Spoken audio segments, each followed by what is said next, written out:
Well, hello, and thank you for joining us on this first video version of the Travel Tech Insider. I am Kara Whitehill.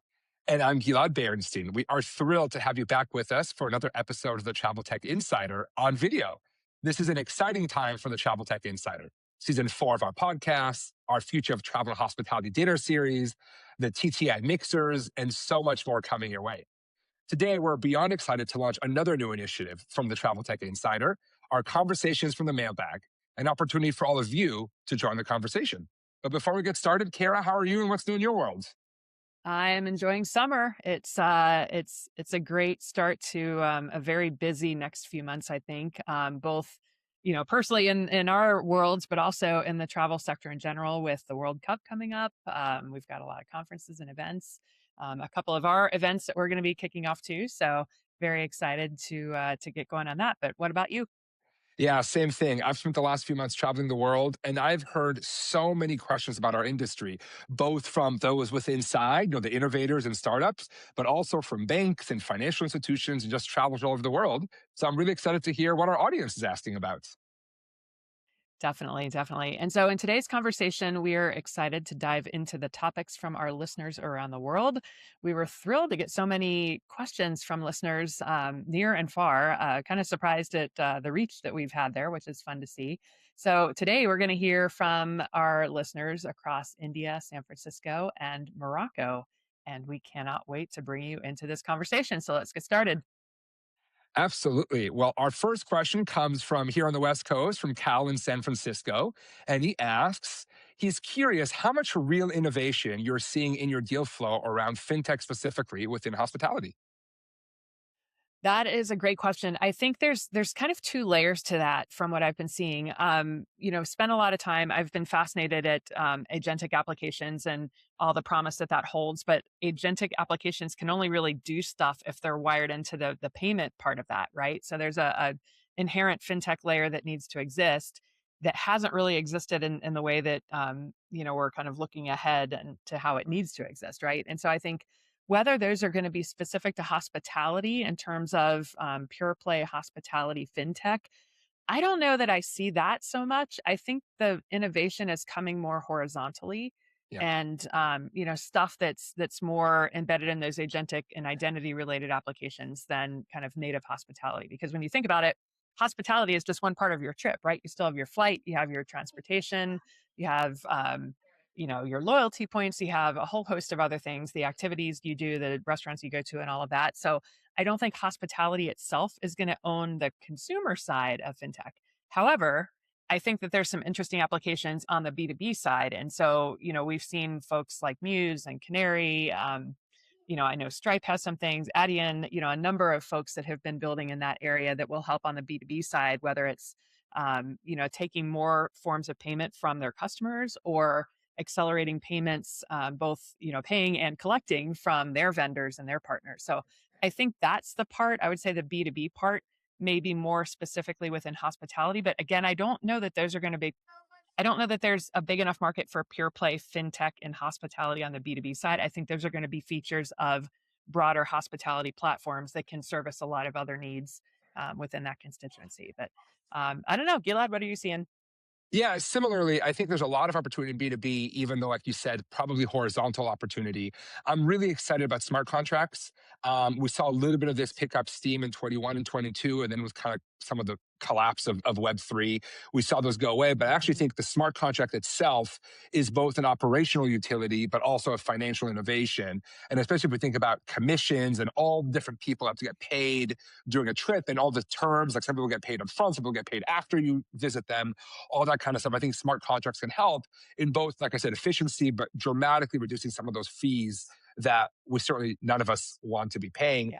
The second piece where I think financial innovation comes in is everything I've been talking about in dynamic products and dynamic future of our industry.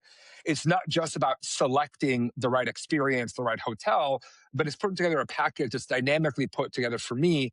And the finance, the payments, the upfront element of it are all critical elements in delivering a solution that's unique to me. So I think there's a lot of opportunity there. But again, like you said, a lot of horizontal opportunity to bring fintech thinking from outside, which of course what Hopper did, which is kind of the OG in fintech and travel, to do that again in the future. Yeah, and I love that you're referring to it as smart contracts and not blockchain. Absolutely. Maybe Good, that's a note good. for all of our founders who want to go fundraising out there. Yeah, yeah, yeah. I think blockchain was starting to feel like the trip planning Yes, terminology. People come to it with a lot of baggage, and that's not necessarily fair because I think there's something in the inherent functionality that matters there. But the words that you use seem to matter. So we'll see. absolutely. So our next question comes all the way from a place that Gilad and I both love. We've had the opportunity to travel to recently, which is Morocco.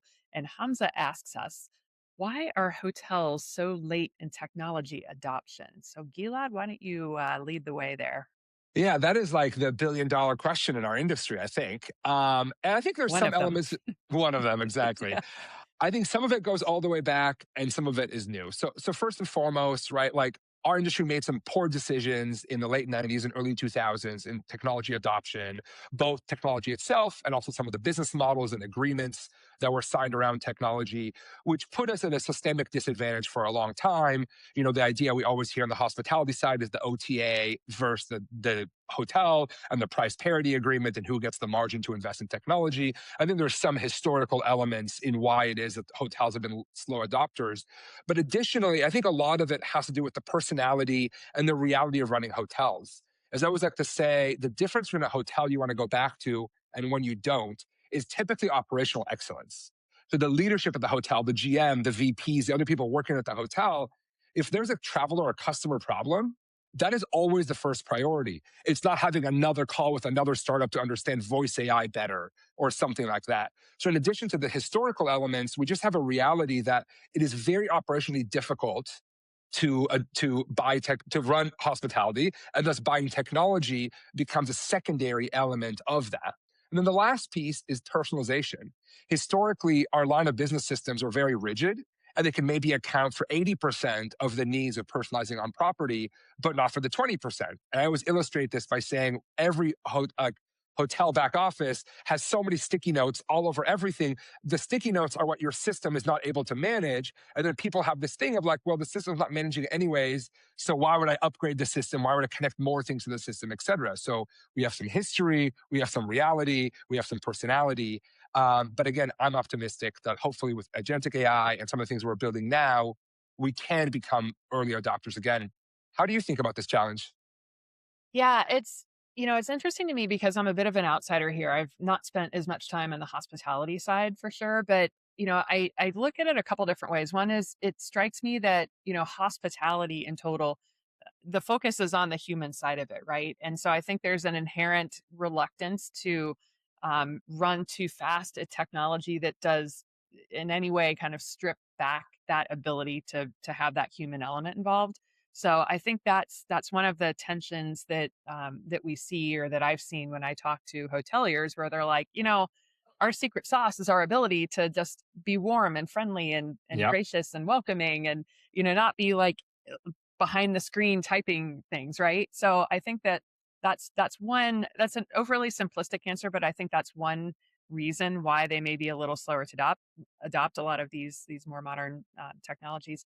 I think also, when you talk about big broad ownership groups, it just becomes a math problem, right? You have a whole bunch of hotels, a whole bunch of Yep. properties, different skill sets in terms of the folks on the ground that have to implement this stuff, right? And so I think that can make it a little tougher to roll out and deploy at scale. I think the other part too, and I'd be curious for your perspective on this, is I think there's a difference when you look across the spectrum of hotels. We tend to think hospitality in a monolithic sense, but I think Yeah. when you look at what do you call them, select service or the smaller, less luxury end of the spectrum, margins, I think, mean something different to them. And so I think they might actually be faster to pursue and adopt some Yeah. of these tools because, they're not able to command a premium ADR and that revenue, incremental revenue to fund a lot of the things they want to do. So they're very focused on where can we, the kind of the cost and operational side, where Yeah. can we deploy technology for that versus, on the other end of the scale, it probably correlates a little more so, relatively speaking, on the revenue side Yeah. of that and the customer engagement side and the frequent travelers and what have you. So I think there's probably some nuance to that when you look at it across that spectrum of quality of property, or not quality of property, but price point. Price point, exactly. I think Yeah, I think your instincts are exactly right. At the end of the day, if you are like our friends at Choice or Wyndham, you have to adopt technology because you just don't have the same staff ratio that a Four Seasons yeah, or a Six Senses is going to have. And that's why I'm really excited to spend time with some of our friends in the budget and the mass market categories of our economy, so we can really see they're like the leading indicators of yeah, where technology will be adopted. And I think that's pretty exciting. yeah, yeah. All righty. Well, our next question comes all the way from India, and it comes from our friend Ishant. And he asked a really good question about go to market. So he says, in travel, where intent, inventory, loyalty, and so much data is still fragmented across so many legacy systems and rails and OTAs and agencies, what does the AI native GTM look like in the future? How will companies go to market in an industry like ours in 3 to 5 years? Yeah, that is a very big Yeah. question. I think there's probably so many layers to it. Um, I think my when I first saw that question, my gut reaction was, wow, AI native. I keep tripping over that because I don't know that we really have anybody Yeah. that's truly AI native yet. I think there's a lot of AI frosting going on top of, shit cakes right now. And they're still going to taste not that great because, the underlying ingredient, the core piece of what you're consuming isn't really there, right? And so I think layering AI on a lot of these existing processes is probably not, that might get you a little farther down the road, but it's not going to scale, right?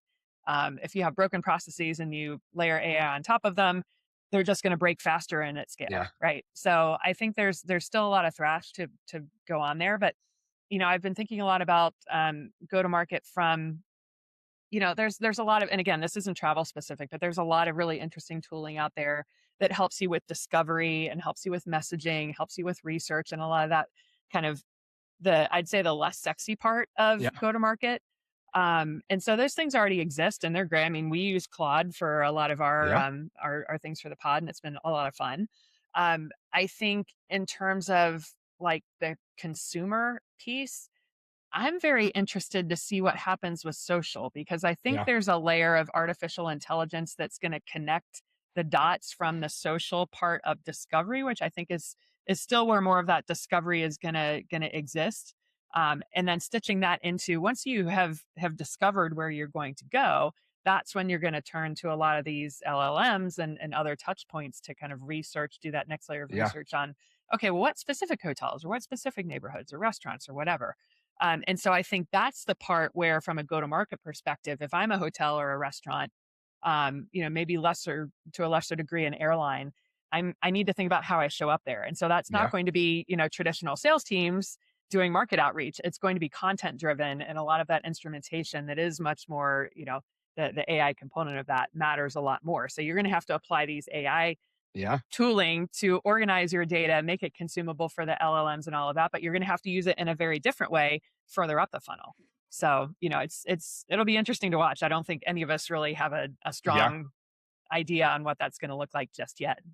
Yeah, totally. To that end, I think the thing I would add is like we need new metrics and new models of thinking about it, right? So the look to book ratio is an example a lot of people have been talking about where there's going to be a lot more looking and a lot less booking because AI agents are happy to go to a near infinite number of websites or Hmm. options on an OTA or hotel websites or whatever. So we're going to have to like create new metrics for look to book or maybe even get rid of that entire metric altogether because it might not be valuable anymore, and now create new ways of thinking of like what does it look like when someone comes to an LLM into your funnel, and where should it be coming in the funnel, and what should step conversion look like, and what's the reasonable time frame. All those things are new. So one of the things that's important is you can't be using the old metrics, the old paradigms in this new economy or this new environment we're in. They're just not going to work. Totally. Totally. So, our final question comes to us from Jessica in San Francisco, and she's curious to get our thoughts on how boutique hotels that are located in urban centers will evolve with the AI landscape. So, they've traditionally commanded higher ADRs than chain hotels, and travelers that are seeking more unique, local driven experiences are kind of coming to them in a different way. So, what aspect of boutique hotels will be affected the most by artificial intelligence? Would you say it's customer experience, hotel back office, something else altogether? What say you, Gilad?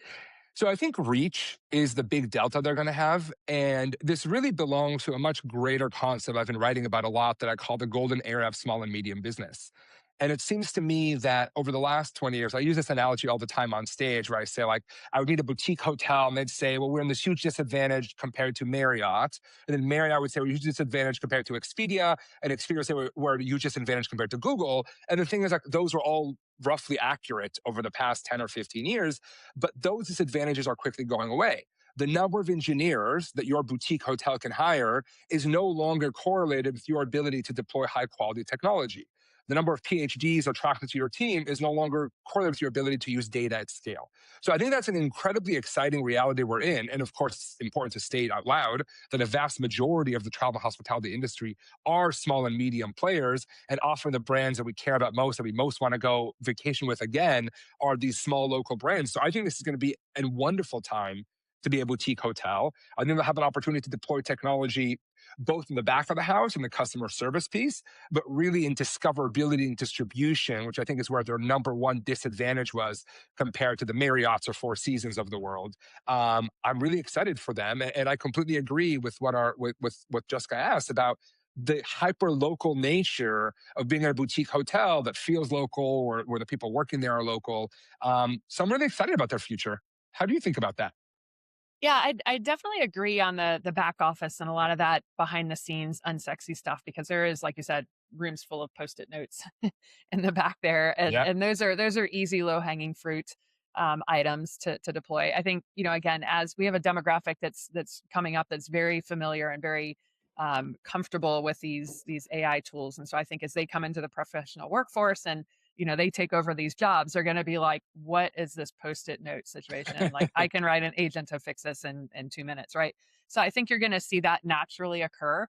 The thing that I find with the boutique hotels, because I love them as well, I think soft brands have a interesting role, and it's not Yeah. necessarily AI, but I think soft brands can leverage AI in a different way to compete more readily against the big brands, Yeah. right? And so, an individual boutique hotel is going to have a hard time, like you said, staffing up to really capitalize, at least near term, I think, on some of these, AEO or whatever they're calling them now. Yeah. But I think they also can do a really good job on the social side and discovery. And that's, I think, the more interesting part to me, where boutique properties and interesting, kind of non-traditional destinations can play a stronger role. So I think that's it. To me, it's less about AI on the discovery and customer acquisition part. I think the AI play is more behind the scenes and back office, but I think there's other tools and other resources that can help them, and kind of commercial models that will help them compete against the non boutique category of properties. So yeah, we'll Absolutely. see. Is it an exciting time to be in our industry? Now, of course, we always put our guests into a lightning round question. So we thought it'd be only fair to put ourselves through the same thing. So, Kira, start us off. All right. So Gilad, what is one travel startup or concept that you're excited about these days? Um, well, I mean, the first thing that comes to mind is the dynamic future of our industry, which I talk about too much, probably. I'm really excited to find startups that are helping take all the disparate pieces and string them together for me on this specific trip, on this specific dates with the specific people I'm there with, in a way that creates the win win win outcomes we're all looking for. Better trips for the travelers, both bigger margin and greater share of wallet for the seller, and of course, the value of economic tourism being spread to many more people and many more places. I want to invest in that company. What Yeah. about you? I'm still waiting for somebody to fix car rental. Yeah, it's well, it's it's my most hated pain point. I mean, it's just the whole process is so unpleasant, and I'm like, this is all, it feels to me inherently solvable, right? And so I'm still waiting for somebody to reinvent that world. We'll see. yeah, I may be absolutely. waiting a while. I sadly think you will be. I'm not going to bore our audience with this, but I had this terrible experience recently, and it reminded me that I can't wait for self-driving cars to just take over this entire ecosystem. Okay, next question, Kira. When it comes to personalization, are you a buyer or a seller? I've gone so many rounds on this concept and I've been back and forth on it, but I come out on the seller side. I think we've overweighted the importance of personalization, and I think we've wasted so much time and effort and money trying to get that marginal penny out of, the commercials of that. And it's really not that relevant, really. I think at the end of the day, I think we're focused. I think a lot of things that we call personalization are more curation. Yeah. So I don't need a one specific thing. I'm not looking for I don't want a result set of one, right? When I'm searching for a flight or a hotel or whatever, I don't want hey, this is your one personalized flight result. I want to have a consideration set, right? If you're building a house and you're working with an architect or an interior designer, they don't just come to you with one Yeah. recommendation, right? They come to you with a series of things that you can kind of curate among them. What features or benefits do I want from this or that or the other one? And that helps you home in on the right answer. So I think it's more about curation than personalization. How about you? Yeah, I'll take the other side of it, but with a strong caveat. This is I'm a buyer of personalization, but with a strong caveat that I'm not looking to invest in anything that's Mad Lib. I'm not interested in you taking the pre-existing stuff and just sticking it together because there's no defensibility in that of any kind, and really the value to the consumer is minimal. I'm very interested in people creating a whole new types of inventory that can create outcomes that are, like I said, good for me and good for the seller. So I'll say I'm a buyer. Very good. All right, last one. What's one trip in 2026 you're most excited about? Well, it's always easy to say Maui because Maui is the best place in the whole world. No, but I'm very excited. I'm going to Austin in a couple months for the first time since COVID. Ooh, And it's a place that has food and music and tech. So I'm just very excited about it. What about go to yourself? the Salt Lick. You can't go wrong at the Salt Yes. Lick. You got to show up early, though, to wait in that ridiculous line. Yeah, yeah. Very good. For once, I don't have anything imminently on the docket. So I'm going to say my big favorite trip of 2026 is the one that I haven't planned yet. Oh, I like that. I like that. Hopefully, you can wait till after summer to buy that flight because those Yeah. prices are insane. Thank you so much for joining us. That wraps up our first edition of the Conversations from the Mailbag. Stay tuned for more mailbag fun coming your way. If you have a burning topic you'd like us to cover, email us at traveltechinsider@gmail.com or hit us up on LinkedIn. And we look forward to seeing some of you at our first Travel Tech Insider Mixer in New York City coming up soon. To get on the invite list for that and future events, sign up on our brand new shiny website, thetraveltechinsider.com.